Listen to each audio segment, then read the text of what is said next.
Bueno, continuaremos con Rodrigo Palma, quien es profesor titular del Departamento de Ingeniería Eléctrica de la Universidad de Chile y director del Centro de Energía de la misma institución.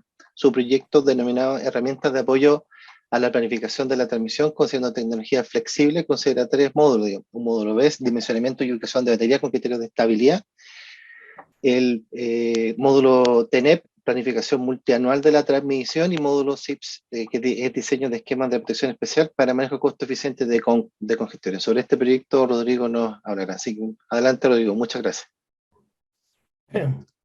Muchas gracias, Enrique. Un gusto, agradezco mucho la invitación a poder entregarles información sobre un proyecto que está en curso. Se llama FlexTran, ya vamos a explicar su nombre, y corresponde a un FONDEF IDEA, y las instituciones responsables de este proyecto son la Universidad de Chile y la Universidad Técnica Federico Santa María. Entonces, como les decía, un gusto poder hablarles en representación de tanta gente. Acá faltan también varios alumnos de pre y posgrado que no están listados, pero en el proyecto participa el Coordinador Eléctrico Nacional, las personas que ahí aparecen, la Comisión Nacional de Energía y las dos universidades antes mencionadas.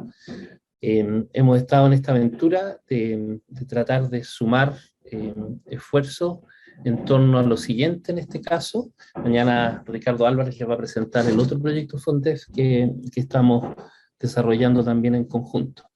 Pero este busca focalizar como producto final, disponer de herramientas de apoyo a los procesos de planificación y expansión del sistema eléctrico nacional considerando tecnologías flexibles. Y básicamente los 3 paquetes, que es justamente el centro de mi presentación hoy día, y que ustedes ven acá al lado derecho, son el diseño de sistemas especiales de protección para el manejo eficiente de congestiones, lo que más se conoce coloquialmente como automatismo, la optimización de baterías con criterios de estabilidad y un paquete de planificación de la transmisión. Al lado izquierdo ustedes ven de qué se trata cada uno de ellos. La idea es lograr una integración y obviamente esto se suma a herramientas existentes, no pretende sustituir, sino que complementar herramientas existentes hoy día, tanto en la Comisión Nacional de Energía como en las empresas, como en el Coordinador Eléctrico Nacional. Muy rápidamente, con el primer paquetito que ustedes ven acá a la derecha, se trata de algo que incluso su definición hoy día no es exacta. Se conocen los SIPs, los SPS, los RAS, los UF, los UV, pero básicamente nosotros en este proyecto, y dejándole esto como respaldo, estamos concentrándonos en el tema N-1 de sobrecapacidad o capacidad más allá del N-1 de las líneas de transmisión y cómo eso podría formalizarse, ¿cierto?, con automatismos o SPS que impliquen estas acciones que ustedes ven al lado derecho. O sea, es un subconjunto, un mundo bastante amplio de acciones de control que uno puede tener en los sistemas eléctricos y que constituyen en sí una flexibilidad. Para comentarlo un poco más claramente, funciona así.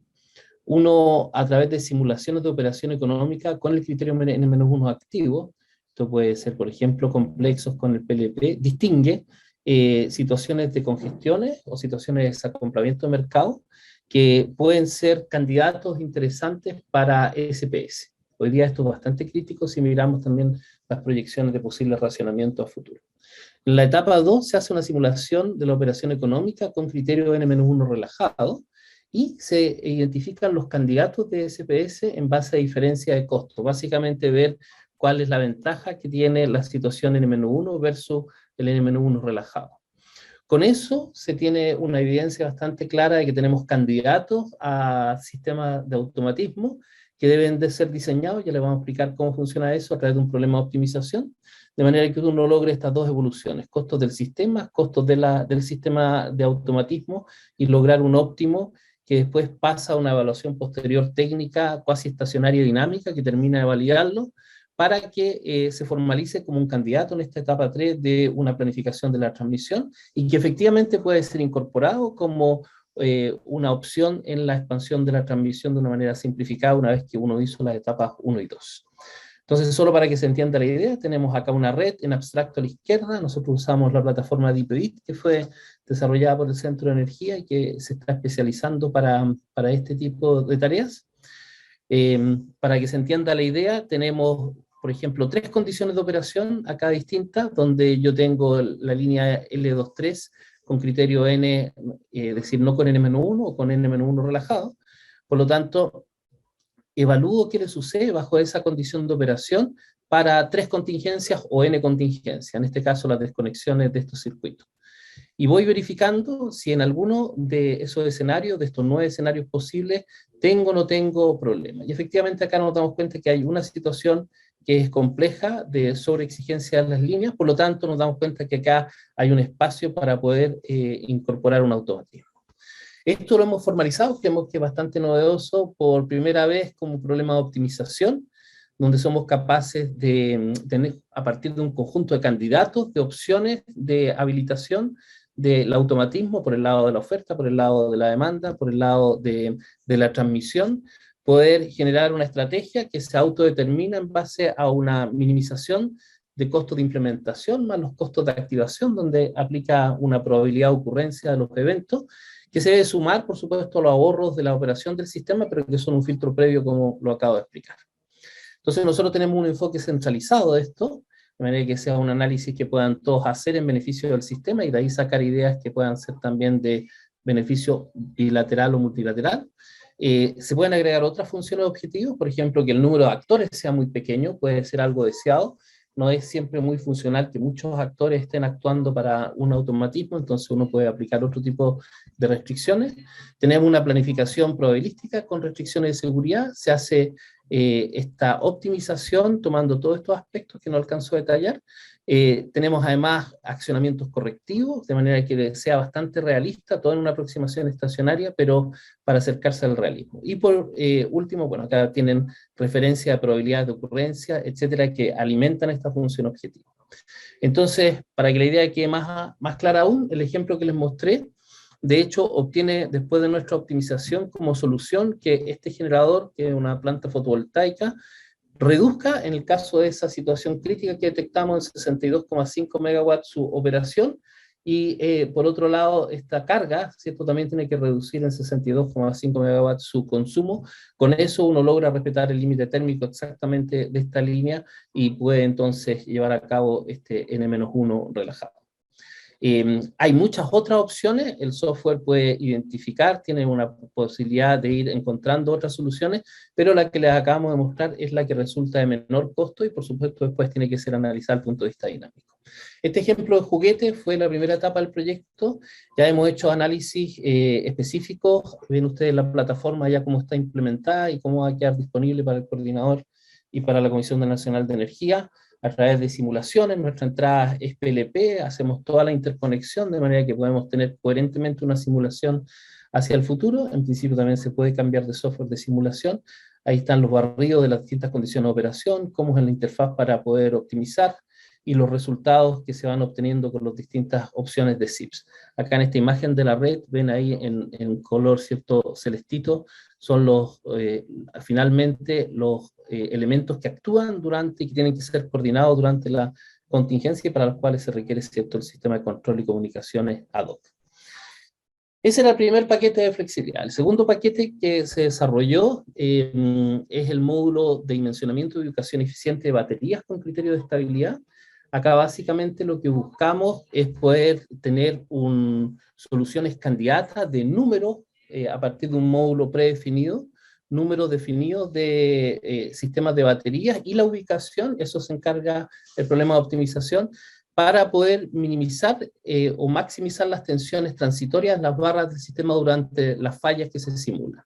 Y esto ven ustedes que tiene también una ponderación, un peso que uno le puede dar a las distintas condiciones de operación y tiene acá la diferencia entre uno y otro, se arma un indicador y la forma de buscarlo es la siguiente, que nosotros para cada capacidad de BESS que yo pudiera colocar como en un corte de megawatt, que sabemos que tiene que ver con inversión, tiene un índice de estabilidad que va entregando valores y hay que buscar un compromiso de cuánto es el beneficio que provoca respecto de los costos. Y esto tiene mucha relación también con definir una frontera Pareto eficiente. Todos estos verdecitos acá abajo son soluciones dominadas por las que están en esta frontera que se logra determinar. Acá tienen un detalle de cómo funciona esto desde el punto de vista de la programación. Nosotros tenemos acá un software como Dixilent, que es llamado para poder calcular las situaciones de cortocircuito, y se hace un cálculo no de simulación dinámica, sino que se hace el cálculo de cortocircuito completo. Eso permite no solo inicializar, sino que implementar el candidato, que uno lo alimenta como caso de estudio, a partir de lo que está buscando una estrategia de algoritmos genéticos que va buscando soluciones. Y finalmente, si es que esto converge, tenemos una frontera Pareto eficiente sobre la cual tomar decisiones de inversión. Acá hay aplicaciones que hemos visualizado que pudiéramos tener en poder estudiar el impacto de este tipo de soluciones, además de obtener el impacto positivo en las tensiones, de poder mejorar las restricciones de transferencia de algún corredor en el sistema. Entonces, los primeros resultados, esto es bastante demandante desde el punto de vista computacional. Estamos a 3 a 5 días corriendo estos casos, y ustedes ven acá ya en las capacidades de baterías cómo estamos obteniendo distintas soluciones, y cada uno de estos puntitos rojos es un candidato interesante que tiene implícito múltiples sistemas de baterías colocados en el CEN, y tanto en localización como en dimensión, respetando la suma final, que sería la capacidad límite que uno coloca en cada caso. Y ese barrido esperamos que sea información útil para los tomadores de decisión. Entonces, por último, vamos al módulo de planificación de la transmisión. Este es un módulo que lo que integra fundamentalmente a un problema de planificación convencional. Tiene una estrategia que creemos que es bien novedosa y diferenciadora de integrar soluciones más de corto plazo con una lógica de coherencia. Ya lo voy a explicar. A modo de ejemplo, nosotros lo que llamamos uprating incluye aumento de tensión de la transmisión con los VU, el cambio conductor, ¿cierto?, por alta temperatura, y también está incluido en esto de corto plazo la posibilidad de compensaciones serias, ¿ya? A cada uno de estos también se le colocan plazos, etcétera, pero entendemos que está en una categoría distinta a las soluciones clásicas de expansión de circuitos adicionales, corredores adicionales, sistema de transformación, línea en continua, etcétera, que entrarían en otro paquete, pero que están contenidos también en este software. Entonces, la parte de la lógica es que si uno tiene en un mismo corredor un circuito 1, circuito 2, circuito 3, puede ir avanzando en hacer saltos de decisión de distinta índole, como les decía, cambio conductor, cierto aumento de la tensión, y tiene caminos que son prohibidos y caminos posibles. Y acá ustedes ven un ejemplo de eso, que se premapea, y con ese premapeo uno toma una decisión en la optimización de seguir una cierta trayectoria que va a tener un impacto positivo. Quiero resaltar que esto no es que no se haga hoy día, por ejemplo, conversábamos, don Enrique, el tema de cambio conductor, sino que una cosa es tenerlo y poder simular efectos, y otra cosa es hacerlo endógeno dentro de una estrategia de planificación y tener todo este tipo de modelación que creemos que es novedoso. Esto también incorpora, para efectos del corto plazo, dado la importancia, la variación de las renovables, técnicas de clustering novedosas donde se mantiene, por ejemplo, la cronología. Acá ven ustedes el tema de las cronologías manejadas en el caso de arriba en forma tradicional, y donde clústeres se repiten cronológicamente desconectados, y esta otra técnica que permite para el mismo número de clústeres, probablemente con una resolución un poco menor, pero hacer una conexión cronológica, con lo cual es posible pesquisar los efectos que se tienen debido a la acción de las renovables.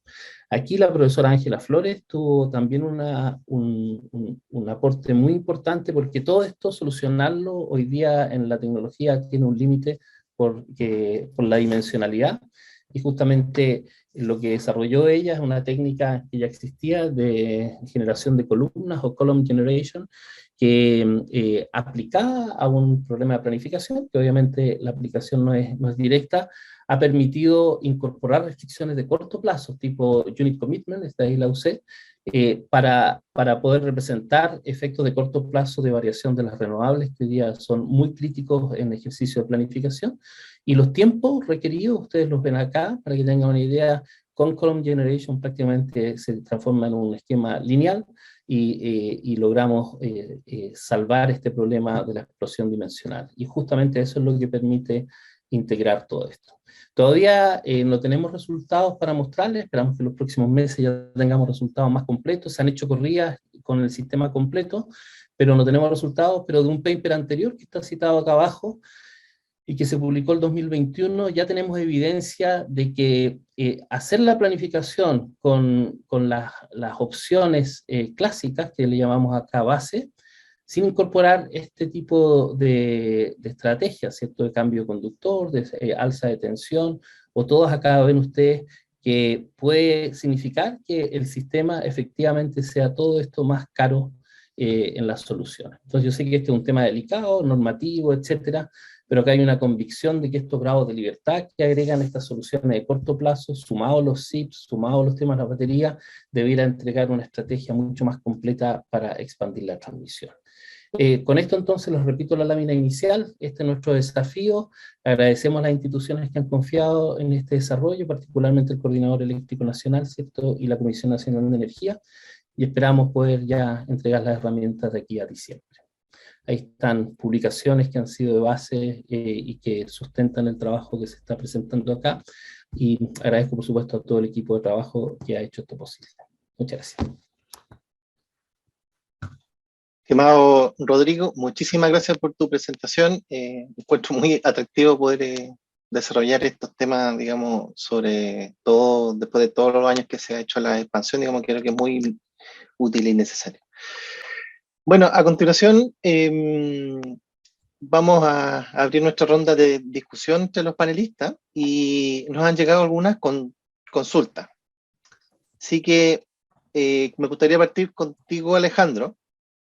Algo lo habíamos conversado en algún grado y me gustaría preguntarte y conversar sobre con respecto a los potenciales impactos en la red, de lo que tú has visto, si es que se va a requerir mayor coordinación de las inversiones futuras en distribución y la operación, y uno con una consulta de si los pagos a los sistemas de distribución se han analizado o se han visto, y qué es lo que pasaría, digamos, con estos pagos. Gracias, Alejandro. Ya, brevemente, mira, yo creo que acá haría una separación entre corto y mediano largo plazo, con mediano y largo plazo juntos. En el corto plazo, efectivamente, como la invitación y los resultados que nosotros encontramos y que son consistentes con investigaciones anteriores también, pero para poquitas redes, y por eso la idea es generalizarlo, es que hoy día podemos avanzar tal vez mucho más agresivamente en el corto plazo a niveles relevantes de adopción. Por ejemplo, incluso si los números que yo les estaba contando, 35%, 40%, fuesen un poquito menores y fuesen 20%, 20% de efectivamente los 10 gigawatts que están de capacidad de transformación que están conectados, es harto. Es harta generación residencial adicional en el sistema, considerando que hoy día hay simplemente 100 megawatts de generación residencial fotovoltaica conectada. Entonces, en el corto plazo se puede avanzar sin necesidad de tantos cambios, y ese es el mensaje de la investigación. No obstante, en el mediano o largo plazo, efectivamente con niveles más altos de adopción, y ojalá que avancemos hacia esos niveles, va a ser necesario mayores niveles de coordinación y planificación. Planificación en el sentido de efectivamente tener redes que permitan adoptar estas tecnologías. Por ejemplo, esta idea de tener como redes LCT-proof, así como que sean a prueba de incorporación de nuevas tecnologías y entonces no causen problemas de calidad de suministro al resto de los clientes. Y eso va a requerir o mayores inversiones en infraestructura, pero tal vez con las cosas que nos estaba comentando Rodrigo respecto a cosas que se pueden estar haciendo en sistemas de generación-transmisión, se podrían estar haciendo también a nivel de distribución en términos de mayor coordinación, sistemas de almacenamiento, telecomunicaciones, etcétera, incorporación de microredes en los sistemas de distribución, y eso requeriría más cambio operacional y planificación. Entonces, separando la respuesta, corto plazo, en mi opinión no hay que hacer nada, y ese es el mensaje principal de la investigación, que en el corto plazo no hay que hacer nada y podemos avanzar. En el mediano y largo plazo vamos a tener que hacer más cosas, y ahí va a haber una mezcla de inversiones en infraestructura y también más control y operaciones en la red. Y la segunda parte de la pregunta respecto a como los impactos tarifarios, efectivamente eso no lo investigamos. pero van a estar ahí. Efectivamente, la incorporación de nuevas tecnologías a las redes va a hacer que si los clientes están pagando menos, porque van a estar consumiendo o autoconsumiendo su generación, entonces van a estar contribuyendo menos al pago de la infraestructura de distribución, y por tanto la empresa distribuidora o no va a estar recibiendo todos los dineros, o la autoridad va a tener que estar cobrándole más por unidad de energía, y por tanto va a haber un subsidio cruzado desde aquellos que no tienen la instalación fotovoltaica a aquellos que sí la tienen. Para evitar todos esos males, efectivamente lo podemos pensar con anticipación y cambiar los esquemas tarifarios, que son distintos a los de remuneración. A la forma de construcción de tarifas la podemos cambiar, y podemos hacer algo que ya hacemos, que es cuando los clientes un poquito más grandes pagan peajes de distribución, tal vez en esquemas mucho más avanzados, y cuando tengamos niveles altos de adopción de generación distribuida, nos tenemos que hacer cargo de eso, porque algo que no queremos es que la empresa distribuidora deje de prestar el servicio con calidad. Entonces queremos que la empresa distribuidora recupere toda su inversión. Obviamente queremos que recupere toda su inversión justa y calculada por la autoridad, por la Comisión Nacional de Energía. Queremos que la recupere, pero al mismo tiempo queremos que pase esto de adoptar mayor generación distribuida. Entonces la estructura tarifaria y la forma en que tarificamos claramente la tenemos que cambiar. No hoy día, ese es el punto. No hay una urgencia de corto plazo en eso, porque como les contaba, hoy día hay algo así como 110 megawatts de generación residencial net billing en nuestra red. 110 de los 25.000 megawatts que están a nivel instalado en el sistema interconectado, en el sistema eléctrico nacional. Entonces todavía es muy poquito. Es un problema que va a aparecer, pero yo iría con calma dentro de ese problema. No es una urgencia de corto plazo, pero sí va a ser un problema relevante en medio y largo plazo. Por eso, de nuevo, separando el corto del largo plazo, corto plazo yo diría que no hay que hacer nada y que tenemos que avanzar muy rápido. Esa es mi idea, y eso es lo que nos muestra el número. Mediano plazo tenemos tiempo para ir pensando cómo ir arreglando esto. Muchas gracias, Alejandro. Estimado Pablo, también nos llegó una consulta respecto a tu presentación, y la consulta versa sobre un poco la transferencia, producto de tu intervención, cómo se transferiría esta rebaja al precio del consumidor, al consumidor final, y un poco yo también te consulto en probablemente hipotéticas licitaciones, o los proyectos deberían ser vinculantes, tienen que ver take or pay. ¿Cuál es tu visión respecto a eso? Sí, bueno, la respuesta a ambas preguntas en realidad es más o menos la misma. Tiene que ser a través de subastas vinculantes, en las cuales el precio máximo es el que está dado por la curva de oferta que corresponda a la secuencia de ajuste de la tasa de tributación. Nosotros vimos ahí en la presentación una secuencia que consideraba 3 niveles de ajuste. Entonces, técnicamente estamos solucionando, ¿cierto?, la función de oferta inversa, es decir, estamos despejando el precio a partir de la cantidad requerida por la política de descarbonización.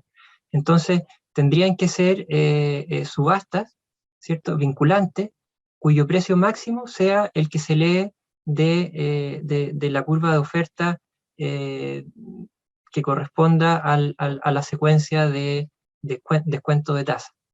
Esa sería la manera de que se transfirieran, ¿cierto?, desde los generadores a las distribuidoras las disminuciones de precio, y a su vez las distribuidoras lo pasan a los clientes finales.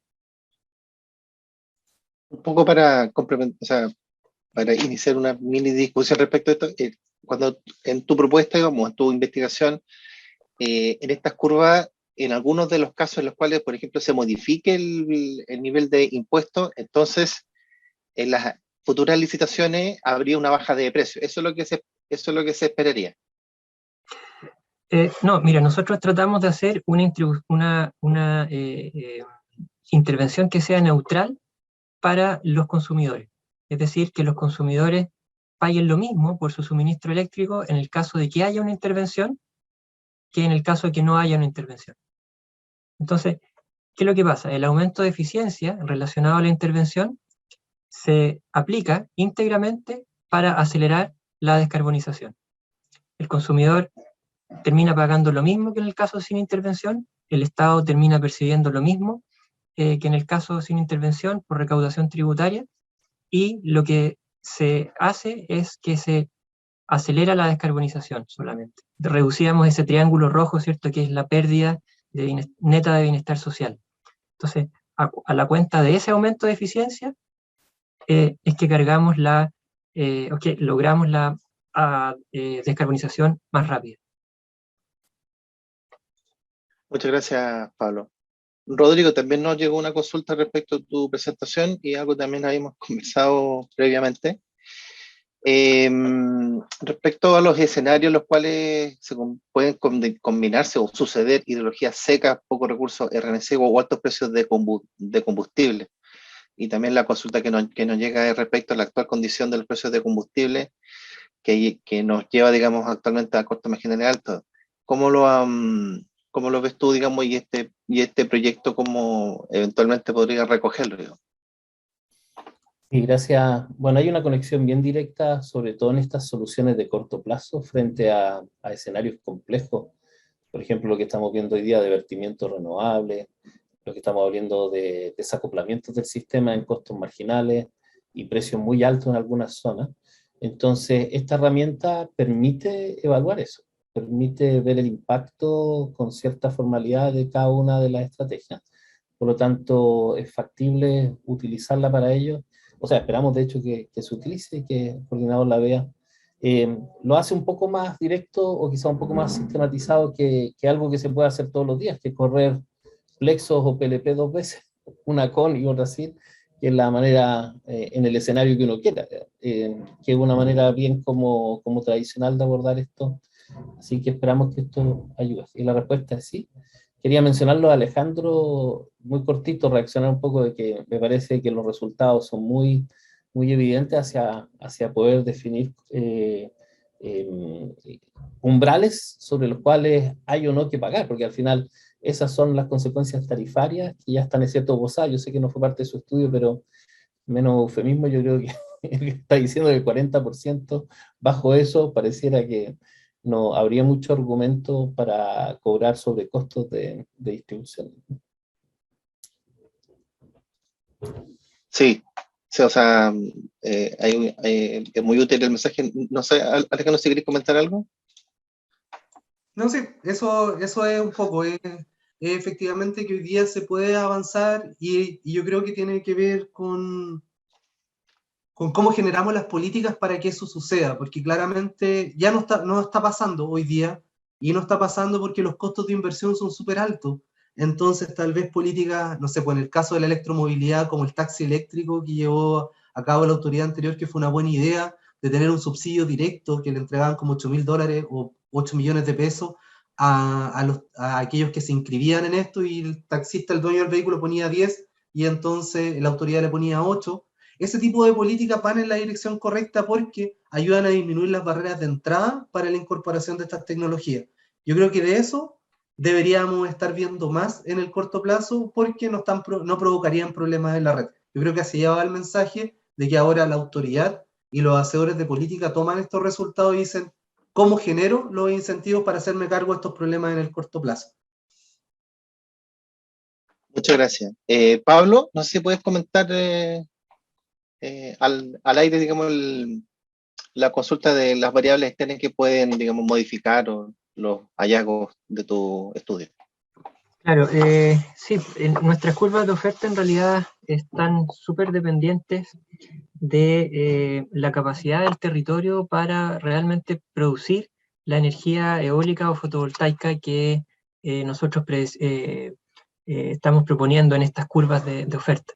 En ese sentido, variables sociales o regulatorias que restrinjan o que aumenten la capacidad del territorio hacen que nuestro supuesto, ¿cierto?, tan bonito de que la curva de oferta es precisamente esta, varíe completamente. Es decir, si es que hay, por ejemplo, un movimiento social en torno a, qué sé yo, en contra al establecimiento de parques fotovoltaicos, bueno, y quedan excluidas del territorio ciertas zonas, entonces eso produciría un cambio completo. En nuestras curvas de oferta ya habría que rehacer el estudio territorial y reevaluar las áreas que salen de estar disponibles, que dejan de estar disponibles para la generación. Muchísimas gracias. En honor al tiempo y a poder seguir con el programa lo más ajustado posible, ya estamos pasados.